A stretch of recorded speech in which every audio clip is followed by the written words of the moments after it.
ఆడది తన శరీరం ఇవ్వనంత వరకు మగాడు మంచిగా నటిస్తాడు. ఒక్కసారి ఆమె శరీరం ఇస్తే అతని నిజ స్వరూపం బయట పెడతాడు. అదే వంకర బుద్ధి. వేటగాడి వలలో పడిన పులైనా తప్పించుకుంటుందేమో కానీ ఆడదాని వలలో పడిన మగాడు తప్పించుకోవడం అసాధ్యం.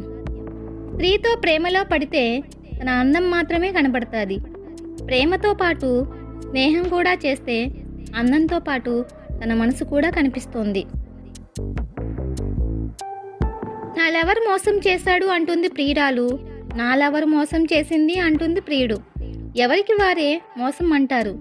ఇంతకీ ఆ మోసపోయిందెవరో తెలియదు. జీవితంలో నీ వెంట ఎవరు శాశ్వతంగా ఉండరు. మీ వెంట ఉన్న వారిని ప్రేమించండి, వదిలి వెళ్ళే వారిని మర్చిపోండి. మనసును తాకట్టు పెట్టి జీవించడం కంటే ఒంటరిగా జీవించడమే మంచిది. కొంతమంది ఫ్రీగా వచ్చిన డబ్బుతో వస్తువులు కొనడానికి, ఇష్టపడని వ్యక్తులను ఆకట్టుకోవడానికి ఖర్చు చేస్తారు. మీరు వారిని ప్రేమించమని వేడుకుంటే వారు మిమ్మల్ని చెప్పుల కంటే హీనంగా చూస్తారు.